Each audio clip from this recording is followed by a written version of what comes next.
Abra aí sua Bíblia, no livro de Provérbios, capítulo 3, do verso 5 ao 12. Se você não trouxe Bíblia, você pode acompanhar a reflexão e o texto aqui no telão. Diz assim: confie no Eterno do fundo do seu coração. Não tente resolver tudo sozinho. Ouça a voz do Eterno em tudo o que fizer, aonde for. Ele manterá você no melhor caminho. Não pense que você sabe tudo. Corra para o Eterno, fuja do mal. Seu corpo irradiará saúde. Seus ossos irão vibrar de tanta vida. Até aí. Há no nosso tempo, não sei se você já observou isso, pelo menos eu tenho essa impressão, que há no nosso tempo uma multiplicação de medicinas, das ortodoxas às mais variadas, às mais alternativas. Há também no nosso tempo uma multiplicação de expressões religiosas, de religião. Há uma multiplicação de livros, rituais que anunciam de alguma forma uma fórmula mágica de paz.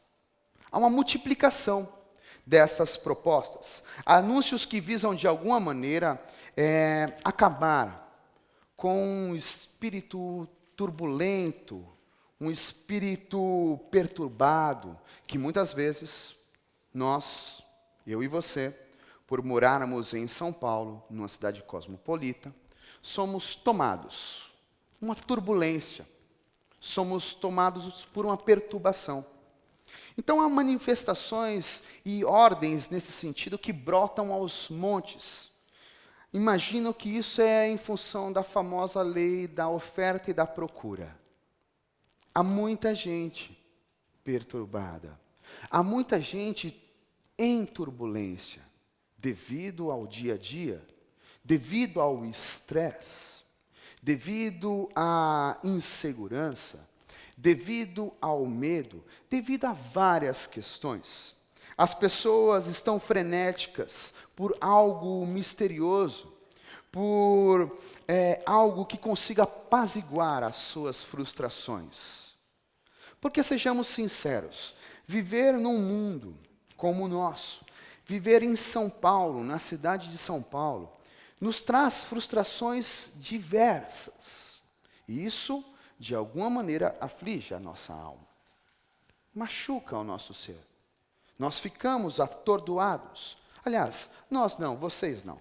Eu fico muito atordoado. Muito. Então há muitas propostas para apaziguar a frustração que o shopping center não dá conta. Precisamos ser sinceros aqui.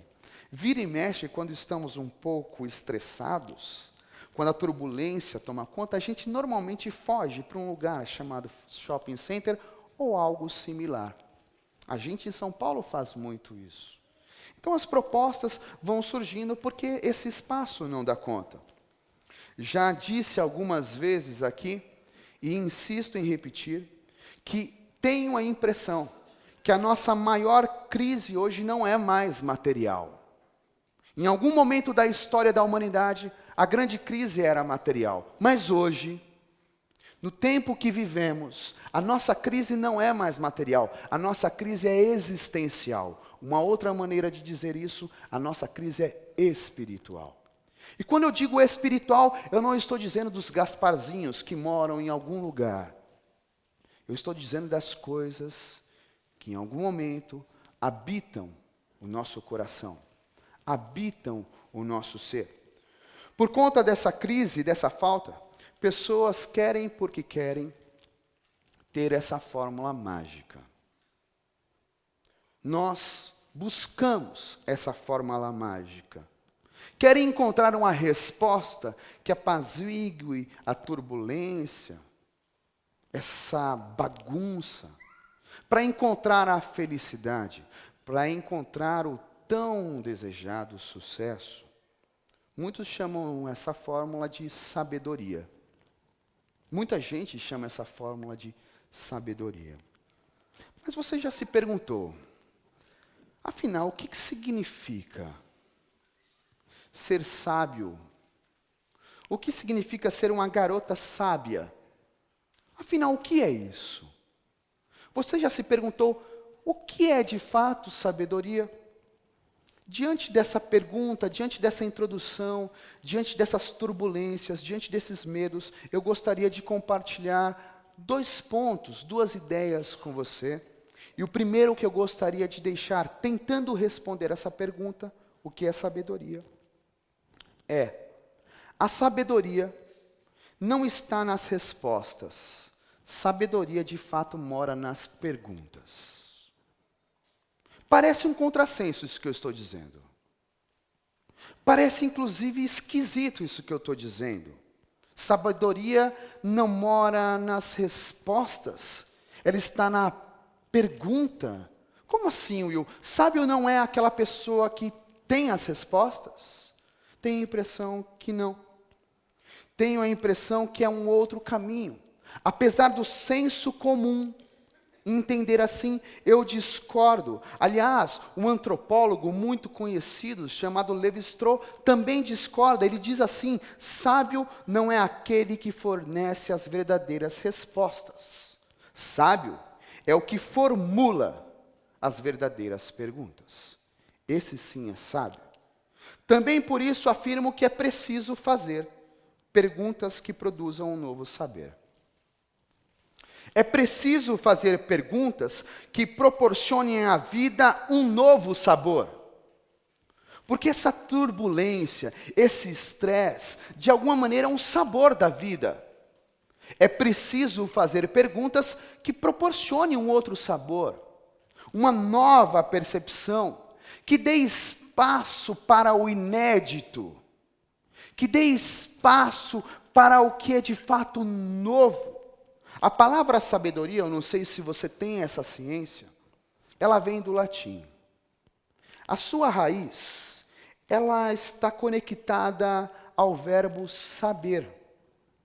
E o verbo saber, na sua raiz, em latim, tem uma outra tradução também, um outro significado, que é sabor. Sabor das coisas. Ou seja, ter um quinhão de sabedoria, conseguir alcançar a sabedoria, é conseguir dar sabor às coisas, é conseguir dar sabor à vida. De alguma maneira, sabedoria, ter a sabedoria, é se transformar num Masterchef da existência, saca? Vocês não assistem o programa Masterchef, não, né? Um Masterchef da existência. E aqui eu queria, inclusive, utilizar um jargão que o Fogaça utiliza. Menos é mais. Isso é sábio. Isso não vale apenas para a cozinha. Isso vale para a vida. Isso vale para a existência. Isso vale para os nossos dias. Menos é mais. É dessa maneira que nós vamos dando sabor. É dessa maneira que nós vamos temperando de forma agradável e com aquilo que é essencial os nossos dias. E não vamos colocando coisas demais para tentar fingir que está tudo bem.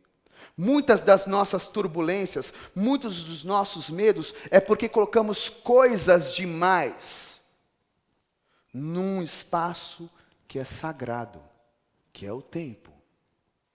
Não dá para colocar coisas demais num tempo que é finito, que é a minha vida e a sua vida. É preciso colocar aquilo que é agradável, é preciso colocar aquilo que é essencial. O que é supérfluo, fica de lado. O que não traz sabor, o tempero demais. Eu gosto de cozinhar, preciso dizer para vocês. Não sou um cozinheiro magnífico, mas eu me aventuro. E eu já saquei, mesmo gostando de comida temperada, que se eu pesar a mão no tempero, ao invés de ficar gostoso, fica horrível. Assim vale a vida. quando a gente carrega demais nas coisas, quando a gente vai colocando coisa demais na existência, quando a gente vai colocando coisas demais no nosso dia, quando nós vamos colocando coisas demais na nossa vida, de fato fica ruim. Não fica gostoso. O tempero se perde. E talvez você pense o seguinte, mas Will, como é que a gente faz? É preciso encontrar a pitada correta, a dose correta de tempero. Para quê? Para que a vida tenha vitalidade. Para que a vida de alguma maneira tenha interesse. Para que a vida tenha vontade. Para que a sua vida tenha paixão.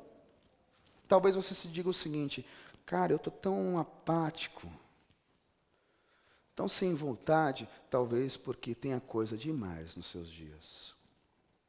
Talvez porque você foi colocando coisas, e é coisas mesmo, demais. Você parou de perceber aquilo que é essencial. Aquilo que de fato importa. Aquilo que de fato é agradável. Talvez, inclusive, você foi colocando coisas demais, porque na nossa sociedade, em São Paulo, no mundo do Instagram, as pessoas mostram coisas demais e você acha que só é alguém de valor quando também coloca essas coisas.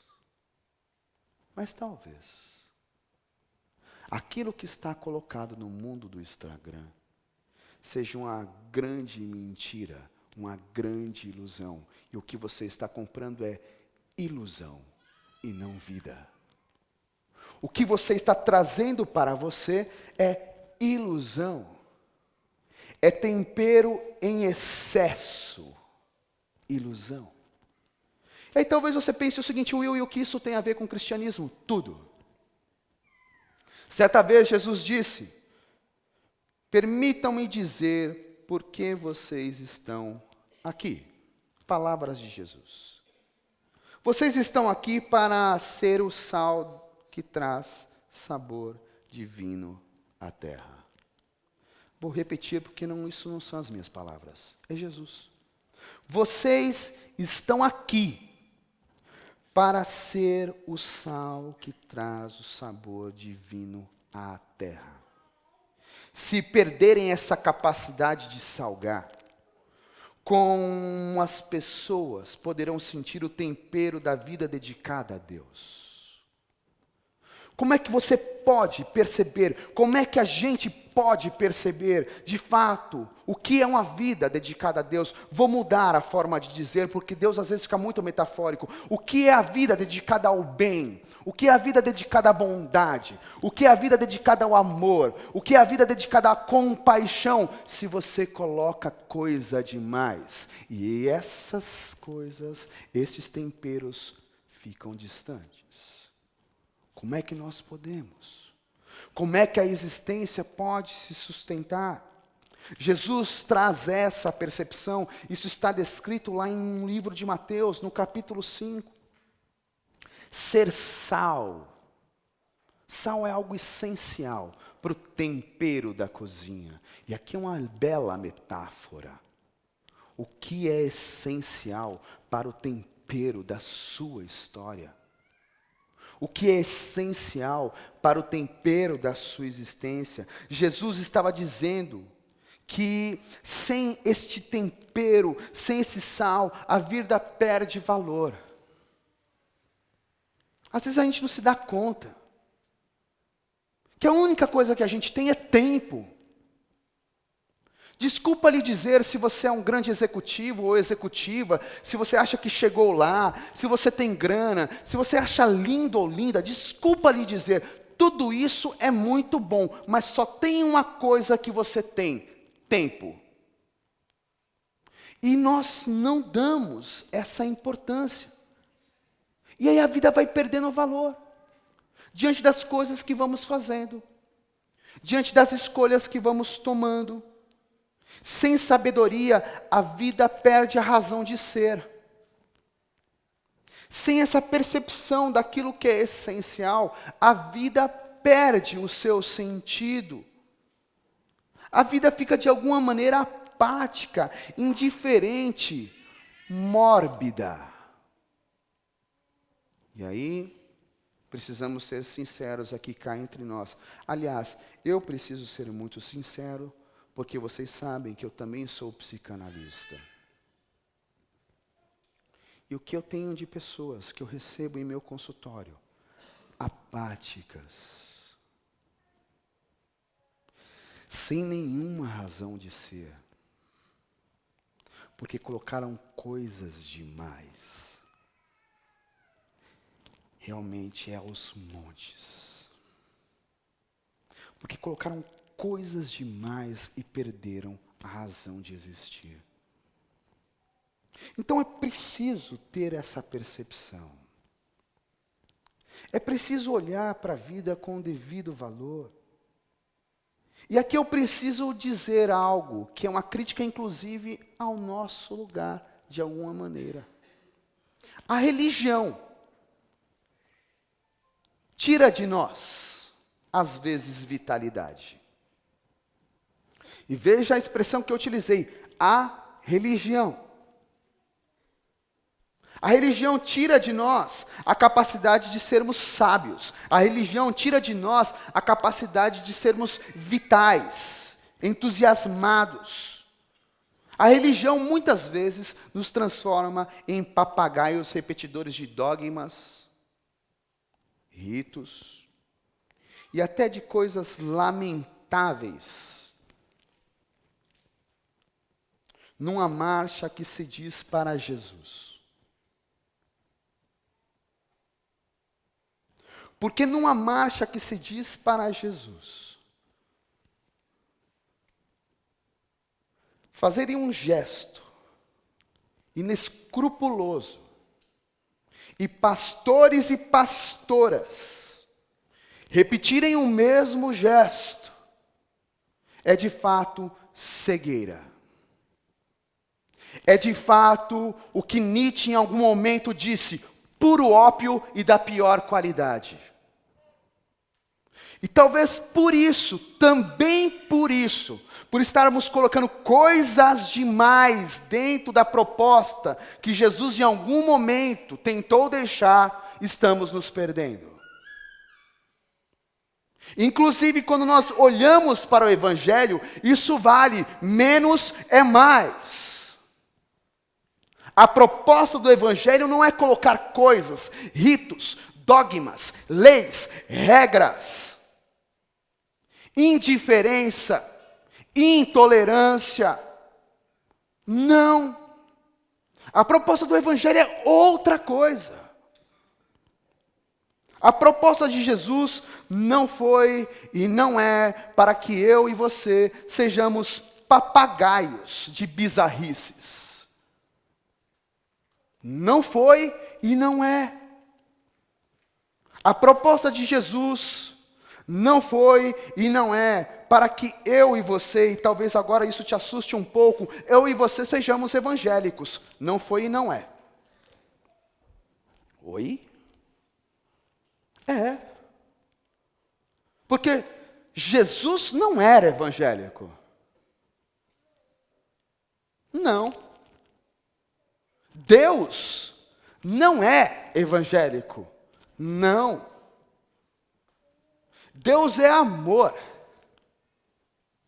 E o amor não consegue ficar preso em gaiola. O amor, inclusive, é aquilo que é essencial. O amor é aquilo que de alguma maneira alcança a vida. E sejamos sinceros, diante de algumas propostas do mundo evangélico, acho que a vida não está sendo alcançada. E estou dizendo acho com muita gentileza. Hein?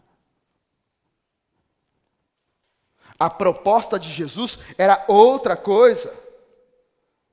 A proposta do Mestre é para que eu e você não sejamos evangélicos, mas para que eu e você possamos dar à existência sabor. Possamos dar à vida sabor.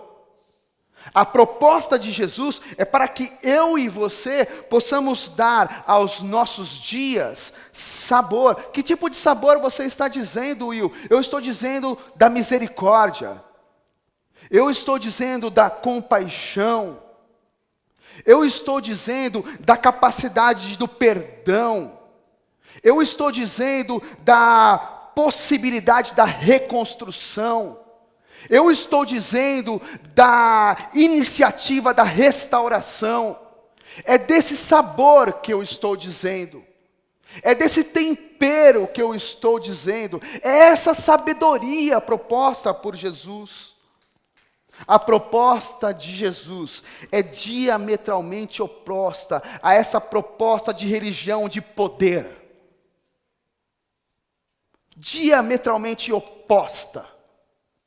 Todas as vezes que a religião buscar poder, deixa eu lhe dizer uma coisa, isso tem muito mais conexão com o maligno do que com Jesus.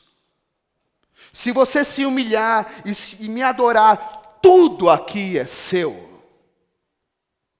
Estamos acima de todos.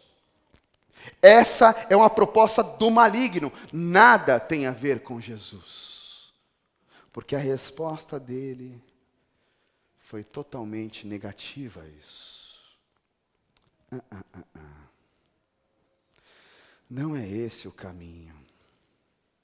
Então a proposta de Jesus é outra coisa.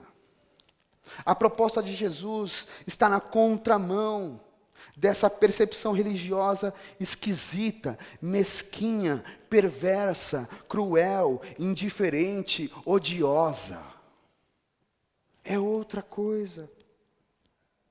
A proposta do carpinteiro judeu é para que nós possamos lidar com a nossa história transbordando integridade, generosidade, bondade, compaixão, serenidade. Essa era a proposta de Jesus. Essa era a sabedoria do Mestre. Porque sendo assim, eu e você poderemos temperar a vida com aquilo que é essencial e bom, com aquilo que é agradável. O Evangelho, em outras palavras, o caminho do amor, é a proposta para dar sentido ao não sentido. Dar sabor ao que por vezes é insípido. Porque às vezes a existência é assim. Sem sabor, sem sentido. Dura demais. E qual é a proposta de Jesus? Dar sabor a tudo isso. E nós não damos sabor a tudo isso colocando regras demais, coisas demais, diante inclusive de uma proposta cheia de amor. Segunda coisa que eu gostaria de deixar para vocês. Quem pensa que sabe tudo, não encontrou a sabedoria. Na verdade, escolheu uma prisão. Aliás, eu tenho um outro jeito de dizer isso, menos elegante. Quem pensa que sabe tudo, na verdade, não encontrou a sabedoria. É, de fato, um chato. Uma chata. Porque encerra assunto. Porque não abre espaço, inclusive, para o diálogo. Porque, inclusive, não tem espaço para a construção de vínculos. E aí, eu não sei onde as pessoas conseguiram enxergar isso na espiritualidade de Jesus. Mas se tem uma coisa que Jesus faz, é conversar e dialogar. Aliás, ele só faz isso. O ministério de Jesus é diálogo full time. O diálogo de Jesus, a proposta de Jesus é sentar às vezes e conversar. E conversar inclusive sem ter a resposta final. Saber tudo é uma limitação, não é um privilégio. Porque nos obriga apenas a repetir. Se eu sei tudo, o que eu faço é repetir. Eu nunca vou criar, eu nunca vou inovar, eu nunca vou refazer, eu nunca vou modificar, porque eu já sei. Já sei tudo. Eu nunca vou conhecer um novo caminho libertador. Nunca.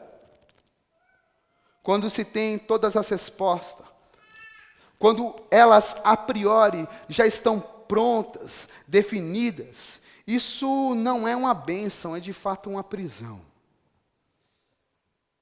Não é uma bênção. Isso nos aprisiona. Isso deixa a vida chata demais. No Evangelho de João, no capítulo 8, lá no verso 32, Jesus afirmou de forma clara: experimentarão a verdade, vocês conhecerão a verdade, e a verdade vos libertará. O que nos liberta é a verdade, e não a resposta pronta e definitiva. O que nos liberta é a verdade, e não é ter a resposta pronta. É essencial não estarmos prontos com as respostas todas definidas diante da vida. Correr para o eterno, fugir do mal, como sugere o provérbio que lemos. Penso que é abraçar o amor, fazer dele a nossa religião, e assim a gente conhece a verdade. É quando a gente abraça o amor, é quando nós fazemos dele a nossa religião. E isso inclusive nos coloca uma questão, porque aí a verdade fica transitória. Porque no amor, as verdades são transitórias. Eu tinha uma percepção de vida até o dia 10 de agosto de 2018. No dia 10 de agosto de 2018, nasceu uma criaturinha chamada Liz, que mudou várias das minhas verdades. Sabe por quê? Porque amo. Porque a amo de forma incondicional. Várias verdades minhas foram para o chão.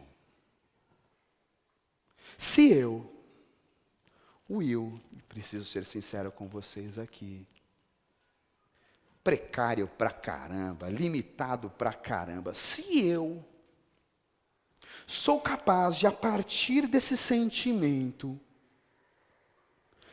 olhar para algumas verdades minhas e negociar, quem dirá Deus que é plenamente amor? Aliás, Santo Agostinho deixou um conselho: ame e faça o que você quiser. Ou seja, ouça essa voz, a voz do Eterno, ouça a voz do amor, e aí faça o que você quiser. Para experimentar essa verdade profunda, é preciso abrir mão da empáfia, da arrogância de sermos detentores de todas as respostas, detentores da verdade com V maiúsculo, uma verdade absoluta, imutável, uma verdade inclusive colocada goela abaixo, de cima para baixo para todos e todas. Não era essa a proposta de Jesus. Não era esse o caminho de Jesus. Em Jesus, pelo menos para mim, fica claro que a verdade só é verdade em mutação, transitória. Porque a verdade é o amor, porque Jesus é o caminho, ela é transitória. Aí talvez você diga o seguinte: Will, de onde você está tirando isso? Simples, faça o seguinte: ao chegar em casa, abra a sua Bíblia, para deixar apenas 2 exemplos, tem vários. Chegue na sua casa e abra sua Bíblia em João capítulo 8, e você vai encontrar uma história de uma mulher que é pega em adultério e é trazida diante de Jesus, e a lei diz: apedreja. Essa é a verdade. Pode apedrejar, porque ela foi pega em adultério.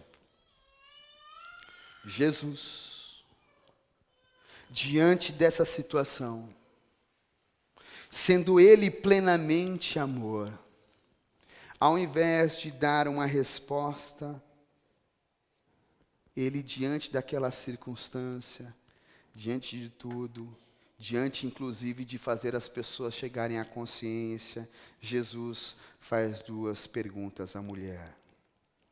Onde estão os seus acusadores? Ninguém te condena? É uma pergunta, não é uma resposta. A sabedoria mora em perguntas sagradas que são capazes de transformar a nossa consciência. A sabedoria, a salvação da existência está em perguntas divinas que são capazes de trazer para fora o mais belo ser humano que existe. E aí vem de novo a metáfora da Bíblia: rios de águas vivas fluem daqui de dentro. Perguntas que são capazes de transformar a forma que eu percebo a vida, a forma que eu lido com as minhas escolhas, a forma como eu encaro a história. Mas eu disse de 2 exemplos. Há um outro exemplo, para facilitar inclusive a sua vida, também no livro de João. É só voltar um pouquinho, lá no capítulo 5.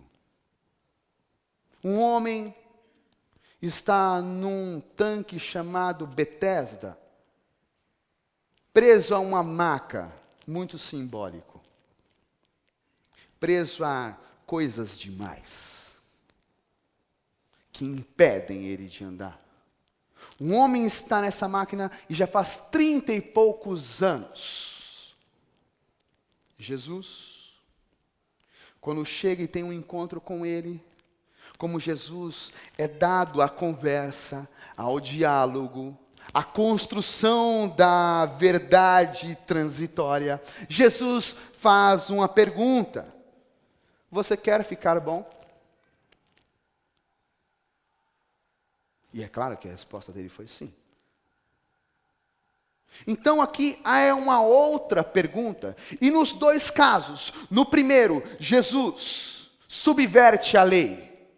No segundo, se você não sabe, essa ação de Jesus, esse milagre de Jesus, ele é feito no sábado. Para você que não tem muita familiaridade com a tradição de Jesus, no sábado não se faz nada, é proibido por lei. Aí Jesus faz o que com essa verdade? Nem a pau, Juvenal. Não mesmo. No sábado a gente faz sim. Diante da lei que diz para tacar pedra, o que a gente faz é traz misericórdia. Diante inclusive do coração duro, que não olha para o outro, como humano, que às vezes é ambíguo e erra. Diante disso, ao invés de a gente colocar a intolerância, a gente põe a compaixão. Jesus subverte 2 verdades que são muito claras, e inclusive verdades da sua religião. Lembra que eu disse que Jesus não é evangélico? De fato, Jesus é judeu. Jesus subverte 2 leis da sua religião. Como judeu, Jesus diz: não, não, não. Este não é o caminho do amor. Este não é o caminho de Deus. Esta não é a proposta que traz sabor divino, sagrado à existência. Não é este o caminho. Sabedoria é saber que não se sabe, e isso ser de fato uma bênção, porque agora nós perguntamos, porque agora nós fazemos questionários, interrogações sagradas, para construir a vida, para refazer a história, para de fato dar à nossa existência dignidade. Sabedoria, talvez agora eu te assuste um pouco também, é arriscar relativizar tudo em favor da vida e com fé no amor. Sabedoria, vou repetir para você não achar que eu errei, é se arriscar a relativizar tudo em favor da vida e com fé no amor, crendo, confiando, que se eu e você estivermos errados diante dessa proposta, ainda assim teremos um Pai nos esperando de braços abertos, como fez com o filho pródigo, porque Ele é amor.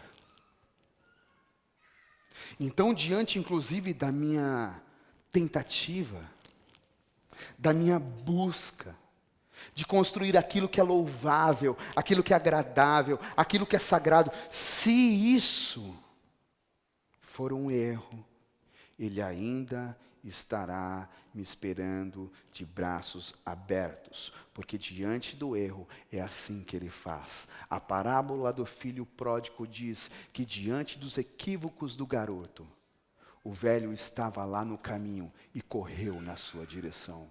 Deus. Se ainda assim eu estiver errado, eu confio que Deus correrá na minha direção.